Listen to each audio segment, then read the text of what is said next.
This is the Lone Crater YouTube. We hope this video helps. In this video, I will explain how to program a Hyundai Veloster key fob. First, gather all your key fobs, both old and new, and ensure your car battery is fully charged. This preparation is crucial for a smooth programming process.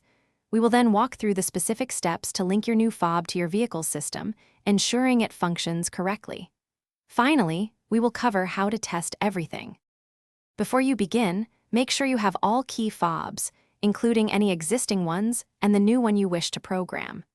It is also important to confirm your vehicle's battery has a full charge to prevent interruptions.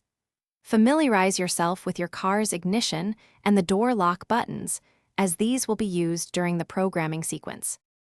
To start programming, insert your key into the ignition and turn it to the ACK accessory position.